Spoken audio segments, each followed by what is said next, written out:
Somebody in the comments had asked for a kind of whistle stop tour of the front line, a quick update on all the areas of action. And I apologize, I couldn't find the comment, so I couldn't reply directly to it. But something occurred to I heard something today that suddenly made things make sense. Because I've been wondering why the Russians are pushing the way that they are. Winter is settling in. Everybody should kind of be lulling themselves into a state of, let's just stay warm and stay alive through the winter and see what comes. But that is not what is happening. If we start all the way at the north of the contact line, you see those red arrows there. The Russians are pushing, and they have been pushing hard. And the reality is they've been pushing hard for months. You see Sinkivka right there, right up north of Petropavlivka? Sinkivka, the first time that I heard that the town was captured, that the Russians announced they'd captured Sinkivka, was June 28th. Now, look, they never captured it. It's never been captured. It's nonsense. But they keep saying that they've captured it, and they keep pushing toward it, and the Ukrainians keep pushing them back. But the pressure's really been on lately. And the Russians have made some gains. They've pushed the contact line back. They pushed the gray zone out. And they keep trying to surround Sinkivka to no permanent effect. And again, they have not captured the town. Coming down south, next is the Bakhmut area, where if you look, you can see the arrows, right, where the Russians are pushing. They're pushing back. You can see those green areas there. Those are areas that were recently liberated by the Ukrainians. So that's territory that had been Russian that they're trying to recapture, but they're not having a lot of luck. The Ukrainians are in control of the heights. The Russians keep throwing men at the front line, and they keep getting unalived. But they're pushing hard, especially on the north side of Klivchivka there.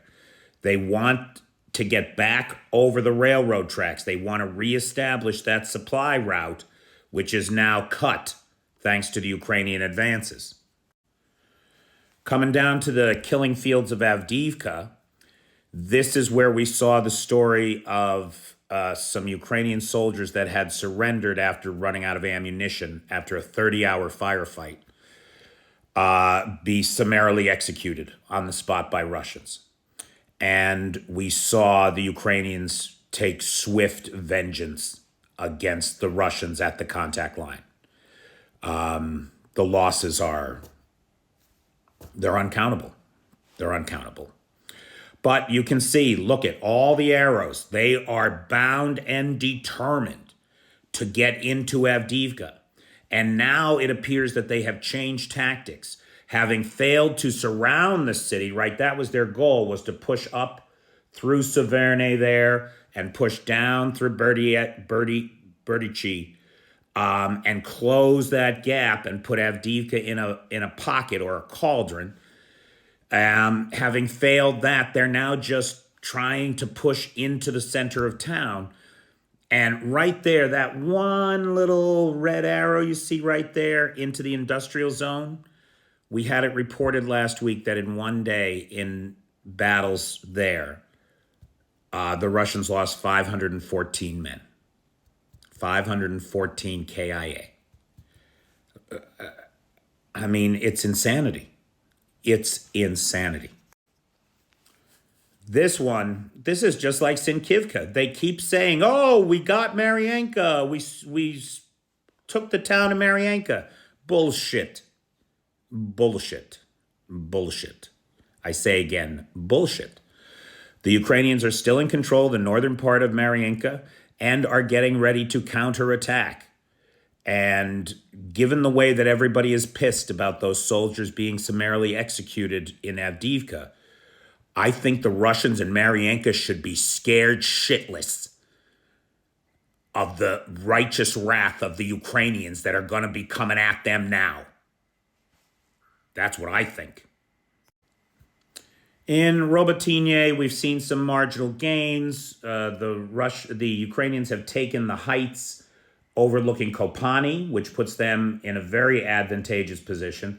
And of course, we just saw in the Robotyne axis a bunch of special forces sneak into a barracks and execute every Russian that was in it. And so the Russians over there have got to be fearing for their lives. We also saw some marginal gains up toward Novoprokhovka, which is not to be confused with Novoprokopivka, where fighting continues on the outskirts of the village. By all accounts, the Russian forces in Kherson are in outright rebellion or in disarray, refusing to take orders, refusing to move forward despite a concentration of forces there. They complain of lack of counter battery fire, lack of coordination with air support, lack of supplies. There's video of one group who was told to go take that forward position. They went and took the forward position, only the maps didn't account for high tide, and within 12 hours of getting there, they were flooded out and lost all their equipment. I mean, what do you do? What do you do? You shoot your officers. That's what you do. You shoot your officers and march back to Moscow. Come on, guys.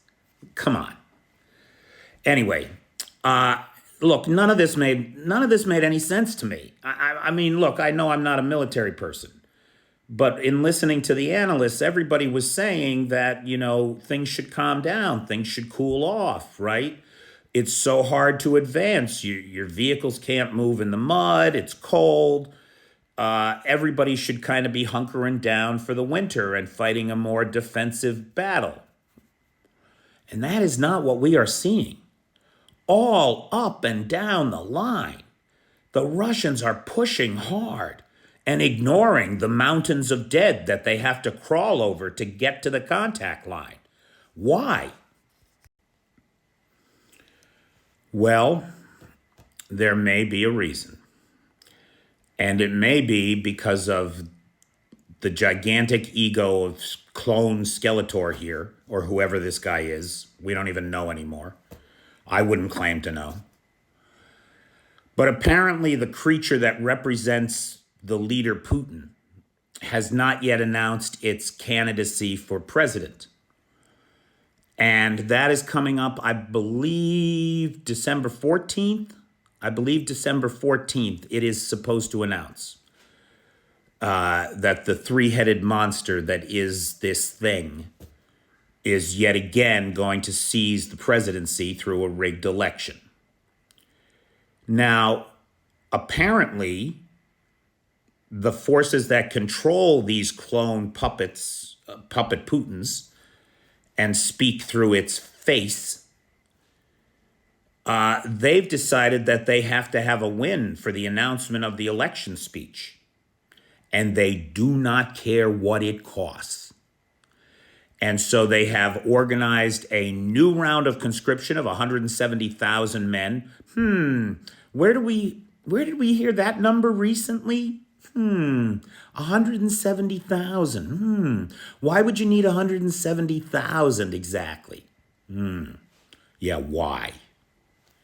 Ask yourself that question and then compare the casualty figures.